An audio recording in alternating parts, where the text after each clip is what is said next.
ആലപ്പുഴ നഗരത്തിനടുത്തുള്ള ഒരു ചെറിയ നഗരത്തിലാണ് ഈ കഥ നടക്കുന്നത്. 18 വയസ്സ് പൂർത്തിയായതുകൂടി വീട്ടുകാർ അവൾക്ക് കല്യാണാലോചനകൾ കൊണ്ടുവന്നു തുടങ്ങി. മധുര 18-ൽ തിളങ്ങി നിൽക്കുന്ന ഫാത്തിമയെ കണ്ടാൽ ആരും ഒന്ന് നോക്കിപ്പോവും. അത്രമേൽ സുന്ദരിയാണവൾ. വീട്ടിലെ ഒരേയൊരു പെൺകുട്ടിയായിരുന്നു ഫാത്തിമ. അങ്ങനെയിരിക്കെ ഫാത്തിമയുടെ ഒരു കൂട്ടുകാരുടെ കല്യാണത്തിന് വെച്ചാണ് അവർ ആദ്യമായി കണ്ടത്. പിന്നീട് പലയിടങ്ങളിൽ വെച്ച് അവർ കാണാനിടയാവുകയും അവർ തമ്മിൽ അടുപ്പത്തിലാവുകയും ചെയ്തു. അങ്ങനെ അവരുടെ കൂടിക്കാഴ്ചകൾ പതിവായി. പെട്ടെന്നൊരു ദിവസം ജവാദിന് അവൻ്റെ ഫ്രണ്ട് ഒരു വിസ തയ്യാറായിട്ടുണ്ട് എന്ന് പറയുകയും ഉടനെ തന്നെ കയറണം എന്ന് പറയുകയും ചെയ്തു. അവർ ആകെ സങ്കടത്തിലായി. ഇനി ഞാൻ വരുമ്പോഴേക്കും എൻ്റെ ഫാത്തിമയെ മറ്റാരെങ്കിലും കല്യാണം കഴിച്ചു കൊണ്ടുപോകുമോ എന്നും ഭയന്നു. അന്ന് നേരം പുലരുവോളം അവർക്ക് ഉറങ്ങാൻ കഴിഞ്ഞില്ല. അവസാനം അവർ വീട്ടിൽ പറയാൻ ഒരുങ്ങി. പിറ്റേ ദിവസം രാവിലെ ജവാദ് അവൻ്റെ ഇളയ പെങ്ങളോട് കാര്യം പറഞ്ഞു. എടി, എനിക്കൊരു കുട്ടിയെ ഇഷ്ടമാ. ഈ ജീവിതത്തിൽ അവളല്ലാതെ ഞാൻ ദുബായി പോയി വരുമ്പോഴേക്കും അവളെ വേറെ ആരെങ്കിലും കൊണ്ടുപോകുമോ എന്ന് എനിക്ക് പേടിയാടോ. താൻ പേടിക്കണ്ടടോ, നമുക്കത് വീട്ടിൽ പറയാം. അവർ കാര്യങ്ങൾ തീരുമാനിക്കട്ടെ. ജവാദ് മൂളി. അങ്ങനെ അവർ പ്രതീക്ഷിച്ചതിലും വേഗത്തിൽ ഇരു വീട്ടുകാരും തമ്മിൽ സംസാരിച്ച് അവൻ പോകുന്നതിനു മുമ്പ് തന്നെ അവരുടെ വിവാഹവും കഴിപ്പിച്ചു. രണ്ടുപേർക്കും സന്തോഷമായി. പക്ഷേ ആ സന്തോഷം അധിക ദിവസം നീണ്ടുനിന്നില്ല. കല്യാണം കഴിഞ്ഞ് ഒരു മാസം കഴിഞ്ഞപ്പോഴേക്കും ജവാദിന് പോവാനുള്ള ദിവസമായി. പിന്നീടുള്ള അവരുടെ സ്വപ്നങ്ങളും ആഗ്രഹങ്ങളും അടുത്ത 2 വർഷത്തിനു ശേഷത്തേക്ക് വേണ്ടി മാറ്റി രണ്ടുപേരും ഓരോ ദിവസവും എണ്ണി നീക്കി.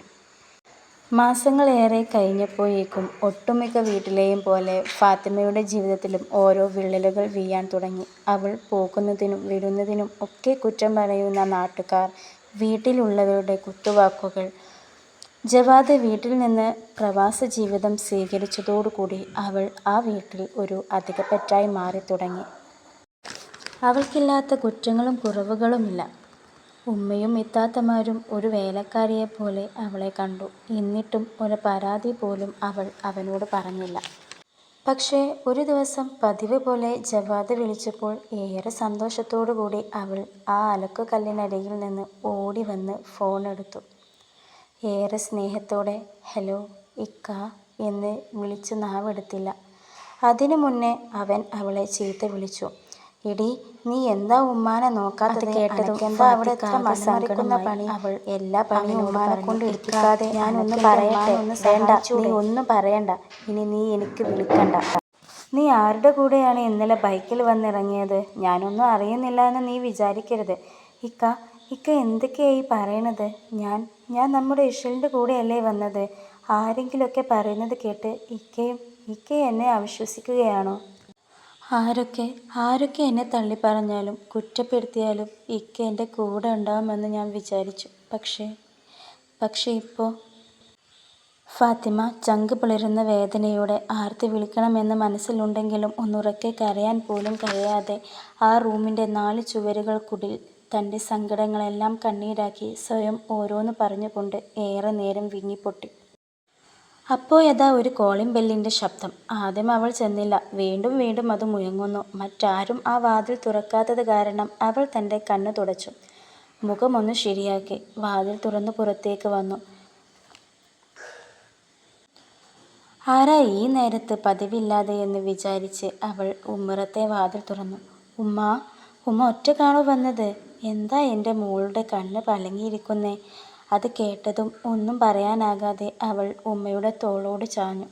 ഉമ്മയെ ചേർത്ത് പിടിച്ച് ഇത്തിരി നേരം കരഞ്ഞു. ഉമ്മാൻ്റെ മോള് കരയണ്ട, മോള് ഒറ്റക്കല്ല. അന്ന് തന്നെ ഫാത്തിമ തനിക്ക് വേണ്ട വസ്ത്രങ്ങളും സാധനങ്ങളും എടുത്ത് ബാഗ് പാക്ക് ചെയ്തു. അവൾ മനസ്സിൽ പറഞ്ഞു, എൻ്റെ ജീവിതം ഞാൻ തന്നെ തീരുമാനിക്കും. അവൾ പുറത്തേക്കിറങ്ങി. അല്ല, എവിടേക്കാണ് ഈ പോക്ക്? ജവാദിൻ്റെ ഉമ്മ ചോദിച്ചു. അവൾ മെല്ലെ തിരിഞ്ഞു. എന്നിട്ട് പറഞ്ഞു, ഞാൻ പോകുന്നു എൻ്റെ വീട്ടിലേക്ക്. എന്താ പോകുമ്പോൾ ഞങ്ങളോട് പറയണ്ടേ? ഇഷ്ടത്തിന് വരാനും പോകാനും ഇതെന്താ സത്രമാണോ? അതിന് ഇനിയൊരു തിരിച്ചുവരവില്ലല്ലോ. എന്നെ വേണ്ടാത്തവർക്കിടയിൽ ഒരു അധികപ്പറ്റായി തുടരാൻ എനിക്കിനി താല്പര്യമില്ല. ഫാത്തിമ, നീ എന്തൊക്കെയായി പറയണേ? നാട്ടുകാരറിഞ്ഞാൽ അവർക്ക് കൊട്ടി ആഘോഷിക്കാൻ ഒരു കഥയുണ്ടാക്കുകയാണോ നീ? ഫാത്തിമ ഒന്നും മിണ്ടിയില്ല. ഒരിക്കൽ പോയാൽ പിന്നെ തിരിച്ചു വരാൻ ഇത്തിരി പാടാണ്, അത് ഓർമ്മ വേണം, ജവാദിൻ്റെ ഉമ്മ പറഞ്ഞു. അത് കേട്ടപ്പോൾ ഷഹാന പുഞ്ചിരിച്ചു. അവൾ മെല്ലെ നടന്നു. ഒരു ബസ്സിൽ കയറി വീട്ടിൽ ചെന്നിറങ്ങി. വീടിന് മുറ്റത്ത് തന്നെ ഫാത്തിമയുടെ ഉപ്പ ഇരിക്കുന്നുണ്ടായിരുന്നു. മോളെ കണ്ടതും ഉപ്പയ്ക്ക് ഒരുപാട് സന്തോഷം തോന്നി. അവളുടെ അടുത്തേക്ക് ചെന്നു. അവളുടെ മുഖത്തെ വാടൽ ഉപ്പയെ സങ്കടപ്പെടുത്തി. എന്തു പറ്റി മോളെ? എന്താ നിന്റെ മുഖം വല്ലാതെ ഇരിക്കുന്നേ? ഉപ്പ, ഞാൻ ഇനി ആ വീട്ടിലേക്കില്ല. ഞാൻ എൻ്റെ മൂല്യം മനസ്സിലാക്കാത്തവരുടെ കൂടെ ഇനിയും ജീവിക്കണോ എന്ന് ചോദിച്ച് ഉപ്പയുടെ തോളിൽ അവൾ തലവെച്ചു. പക്ഷേ അവൾ തളർന്നില്ല, കരഞ്ഞില്ല. എല്ലാ പ്രശ്നങ്ങളെയും തൻ്റെ ഇടത്തോടെ നേരിടാനുള്ള കരുത്തും ആർജവവും അവൾക്കുണ്ടായിരുന്നു. ഉപ്പ അവളെ മെല്ലെ തലോടി. എൻ്റെ മോള്, നിനക്ക് ശരിയാണെന്ന് തോന്നുന്നത് വഴി തിരഞ്ഞെടുക്ക, റബ്ബ് തുണയുണ്ടാവും. ആ വാക്കുകൾ അവൾക്ക് ഊർജം നൽകി. ജോലി കഴിഞ്ഞ് റൂമിലെത്തിയ ജവാദിനെ അന്ന് രാത്രി ഉമ്മ വിളിച്ച് കാര്യങ്ങളെല്ലാം വിശദമായി പറഞ്ഞു. എന്ത് ചെയ്യണമെന്നറിയാതെ അവൻ ആ കോള് കട്ട് ചെയ്തു. അവൻ ഉടനെ അവളുടെ വാട്സപ്പ് എടുത്ത്. പക്ഷേ അവൾക്ക് വിളിക്കാനോ മെസ്സേജ് അയക്കാനോ അവൻ്റെ വിരലുകൾ അനങ്ങിയില്ല. ഉള്ളിൻ്റെ ഉള്ളിൽ അവന് കുറ്റബോധമായിരുന്നു. ഞാൻ പോലും അവളെ ചേർത്ത് പിടിച്ചില്ലല്ലോ എന്ന സങ്കടവും അവൻ സ്വയം പറഞ്ഞു. എടി, എനിക്ക് നിന്നെ ജീവനാണടോ. പക്ഷേ ഉമ്മ പറയുന്നതൊക്കെ എനിക്ക് അനുസരിക്കേണ്ടി വന്നു. ഞാൻ നിന്നെ ചേർത്ത് പിടിക്കേണ്ടതായിരുന്നു, ഉള്ളിലെ സ്നേഹം പ്രകടിപ്പിക്കേണ്ടതായിരുന്നു. എല്ലാം എൻ്റെ തെറ്റാണ്, എൻ്റെ മാത്രം. സമയം 3:30. അവൻ്റെ ഉറക്കം നഷ്ടപ്പെട്ടു. അവൻ ആ രാത്രി അവളെ ഫോൺ വിളിച്ചു. കുറേ നേരം റിങ് ചെയ്തു. അവസാനം അവൾ ഫോൺ എടുത്തു. ഫാത്തി, അവൻ ഇളയ ശബ്ദത്തിൽ അവളെ വിളിച്ചു. ആ വിളിയിൽ അവളുടെ മനസ്സൊന്ന് ഇടറി. അവൾ ഇച്ചിരി ഗൗരവത്തിൽ തന്നെ എന്തിനാ ഈ സമയത്ത് വിളിച്ചത് എന്ന് ചോദിച്ചു. എടി, എനിക്ക് ഇവിടെ നിൽക്കാൻ പറ്റുന്നില്ല. ഞാൻ നാട്ടിൽ നാളെ വരുന്നുണ്ട്. മറ്റാരോടും ഞാൻ പറഞ്ഞിട്ടില്ല, നിന്നോടല്ലാതെ. കുറച്ചു നേരം നിശബ്ദത നീണ്ടുനിന്നു. പിന്നീട് അവൾ ഫോൺ എൻഡ് ചെയ്തു. പിറ്റേ ദിവസം വൈകുന്നേരം അവൻ നാട്ടിലെത്തി. ആദ്യം ചെന്നത് ഫാത്തിയുടെ വീട്ടിലായിരുന്നു. അവനെ കണ്ടതും അവളുടെ ആങ്ങള ഇശൽ ചോദിച്ചു, എന്തിനാ ഇങ്ങോട്ട് വന്നേ? എൻ്റെ പെങ്ങളെ ഇനിയും സങ്കടപ്പെടുത്താനാണോ? അതോ നിന്റെ 2ാം വിവാഹത്തിന് അവളെ ക്ഷണിക്കാനോ?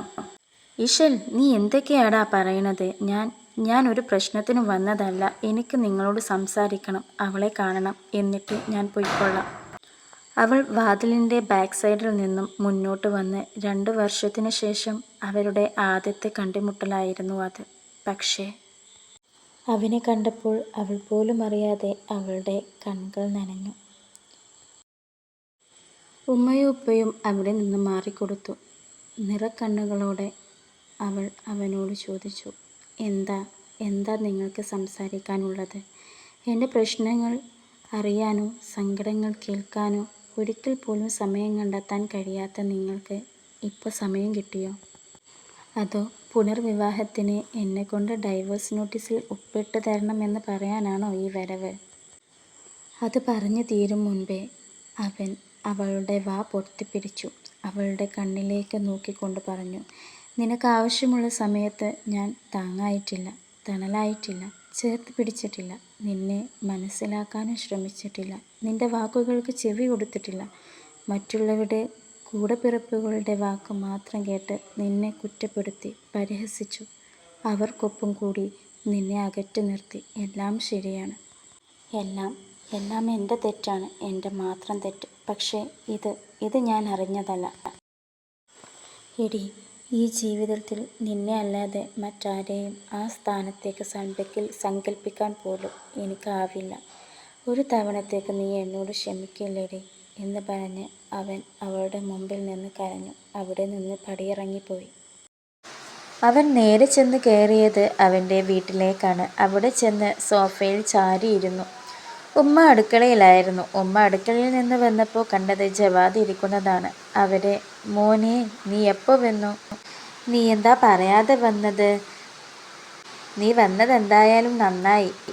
അവളുടെ വീട്ടുകാർക്ക് നിന്നെ ഒന്ന് കാണണമെന്ന് പറഞ്ഞിട്ടുണ്ടായിരുന്നു. വലിയ തറവാട്ടുകാരാണ്. ഇഷ്ടംപോലെ പൊന്നും പണവും ഒക്കെ കിട്ടും. എൻ്റെ മോൻ്റെ ഭാഗ്യം. നിർത്ത്. അപ്പോൾ എന്നോട് ചോദിക്കാതെ എല്ലാം നിങ്ങളങ്ങ് ഒറ്റക്കങ്ങ് തീരുമാനിച്ചോ? ഞാനൊരു പെണ്ണിൻ്റെ ഭർത്താവാണ്. എന്താ, നിങ്ങൾക്കാർക്കും അത് അറിയില്ലേ? അത് പിന്നെ മോനെ, അവളുടെ ഇഷ്ടത്തിന് ഇറങ്ങിപ്പോയതല്ലേ. പിന്നെ എന്തിനാ എൻ്റെ മോൻ അവളെപ്പോലെ ഒരു ദരിദ്രവാസി പെണ്ണിനെ? അവൾ പോയെങ്കിൽ പോട്ടെ. അവൾ പോയത് എന്തായാലും നന്നായി. എൻ്റെ മോനെ നല്ലൊരു ജീവിതം കിട്ടുമല്ലോ. അവൾ പോയതല്ല, നിങ്ങൾ ആട്ടിവിട്ടതാണ് അവളെ. നിങ്ങളുടെ താളത്തിനൊത്ത് തുള്ളിയ എന്നെ പറഞ്ഞാൽ മതി. നിങ്ങളുടെ മനസ്സിൽ ഇങ്ങനെയൊക്കെ ഉണ്ടായിരുന്നുവെന്ന് മനസ്സിലാക്കാൻ ഞാൻ ഒത്തിരി വൈകിപ്പോയി. അതും പറഞ്ഞ് അവൻ മുകളിലുള്ള അവൻ്റെ റൂമിലേക്ക് പോയി. ഇച്ചിരി നേരം ഒന്ന് കരഞ്ഞു. അവളുടെ ഓർമ്മകൾ അവനെ അലട്ടിക്കൊണ്ടിരുന്നു. ഉമ്മാൻ്റെ തീരുമാനം പോലെ താൻ മറ്റൊരു പെണ്ണിനെ താലി ചാർത്തേണ്ടി വരുമോ എന്ന ആശങ്കയും അവൻ്റെ മനസ്സിലുണ്ടായിരുന്നു. ഉമ്മയെ വേദനിപ്പിക്കാതെ എന്നാൽ എനിക്കെൻ്റെ ഫാത്തിമയെ തിരികെ കിട്ടുകയും വേണം. അവൻ ആകെ സങ്കടത്തിലായി ഓരോന്ന് ആലോചിച്ചു കൊണ്ടിരുന്നുറങ്ങിപ്പോയി. പിറ്റേ ദിവസം രാവിലെ ഉമ്മയുടെ വിളി കേട്ടാണ് അവൻ ഉണർന്നത്. നീ വേഗം എണീക്ക്, നമുക്കൊരിടം വരെ പോകാനുണ്ട്. ഉമ്മ കുറച്ച് ഉറക്കെ അവനോട് പറഞ്ഞു. എങ്ങോട്ടാ ഉമ്മ ഈ രാവിലെ തന്നെ പോകാനുള്ളത്? അതൊക്കെ പറയാം. നീ ആദ്യം ഒന്ന് ഫ്രഷായി വാ. പോകുന്ന വഴിയിലെല്ലാം പറയാം. അത്ര അർജൻറ്റാണെന്ന് കരുതി അവൻ വേഗം ഒരുങ്ങി പുറപ്പെട്ടു. അധികം ആളുകളൊന്നുമില്ലാത്ത ഒരു കല്യാണ പന്തലിലേക്കാണ് ഉമ്മ അവനെ കൊണ്ടുപോയത്. ഉമ്മ, നമ്മുടെ എല്ലാ ബന്ധുക്കളും ഇവിടെ ഉണ്ടല്ലോ. ഇന്ന് ആരുടെ കല്യാണമാണ്? അതൊക്കെ പറയാം. മോൻ ഇങ്ങോട്ടൊന്ന് നടക്ക്. അവനെ കണ്ടതും ബന്ധുക്കൾ ഓരോന്ന് പിറുപിറുക്കാൻ തുടങ്ങി. അവനൊന്നും മനസ്സിലായില്ല. അവൻ അവിടെ ഒരു കസേരയിൽ ഫോൺ നോക്കിക്കൊണ്ടിരുന്നു. മോനെ ജവാദേ, ഒന്നിങ്ങ് വന്നേ, ഉമ്മ ഉറക്കെ വിളിച്ചു. എന്താ ഉമ്മ? ഏയ് ഒന്നുമില്ല. നീ അവളെ കണ്ടോ? ആരെ? ദേ നോക്കിയേ, ആ കുട്ടീനെ ഒന്ന് നോക്ക്. കണ്ടു. അത് കല്യാണ പെണ്ണല്ലേ? അതെ, ഉമ്മ പറഞ്ഞു. അവൾ ഇനി മുതൽ നിന്റെ ഭാര്യയാവാൻ പോകുന്നവളാ. എന്തൊക്കെയാ ഉമ്മ പറയുന്നത്? അതെ, നിങ്ങളുടെ വിവാഹമാണ് ഇവിടെ നടക്കുന്നത്. എൻ്റെ മോന് ഉമ്മാൻ്റെ വാക്കിന് എതിരല്ല എന്ന് ഉമ്മാക്കറിയാം. നമുക്ക് ഇനി ആ ഉരുമ്പൊട്ടോള വേണ്ടടാ. ഓളോള പാട്ടിന് പോയതല്ലേ. പുകഞ്ഞുകൊള്ളി പുറത്ത്. മോൻ വാ, അവിടെ എല്ലാവരും നിന്നെ കാത്തു നിൽക്കുകയാണ്. ഉമ്മ നടക്കുന്നതിന് പിന്നാലെ അവനെയും കൊണ്ടുപോയി. നിക്കാഹിന് നിർബന്ധിച്ചു. പക്ഷേ അവൻ എന്ത് ചെയ്യണമെന്നറിയാതെ ആകെ പരിഭ്രാന്തമായി. നിക്കാഹിൻ്റെ പകുതിയിൽ വെച്ച് അവൻ അവൻ്റെ സങ്കടത്തെ മുഴുവൻ ഒന്നിച്ചു ചേർത്ത് ഒരു വലിയ ഘോര ശബ്ദത്തിൽ പറഞ്ഞു. നിർത്ത്, ഈ വിവാഹം നടക്കില്ല. എൻ്റെ ഫാത്തിമയെ വഞ്ചിക്കാൻ എനിക്കാവില്ല. നിങ്ങൾ എല്ലാവരും എന്നോട് ക്ഷമിക്കണം. അവൾ, എൻ്റെ ഫാത്തി, എന്നെ മാത്രം കരുതി ജീവിച്ചവളാ. അവളെ മനസ്സിലാക്കി വന്നപ്പോഴേക്കും എല്ലാം എൻ്റെ കൈവിട്ടു പോയിരിക്കുന്നു. അങ്ങനെ ആദ്യമായി അവൻ അവൻ്റെ ഉമ്മയുടെ വാക്കുകൾ ധിക്കരിച്ച് ആ മണ്ഡപത്തിൽ നിന്നും നിറക്കണ്ണുകളോടെ പടിയിറങ്ങിപ്പോയി. പ്രിയരെ, ഉമ്മയുടെ വാക്കുകൾ കേൾക്കണം. പക്ഷേ ഒന്നും മറ്റൊരാളുടെ ജീവിതം തകർത്തുകൊണ്ടാവരുത്. നീ പ്രവാസ ജീവിതം നയിച്ചിട്ടും നിനക്ക് വേണ്ടി മാത്രം ജീവിച്ചവളാ അവൾ. അവളുടെ കണ്ണീര് നീ കാണാതെ പോവരുത്. സ്വന്തം മക്കളാണെന്ന് കരുതി മക്കളുടെ ജീവിതം നശിപ്പിക്കാൻ ഒരു ഉമ്മമാർക്കും അധികാരമില്ല.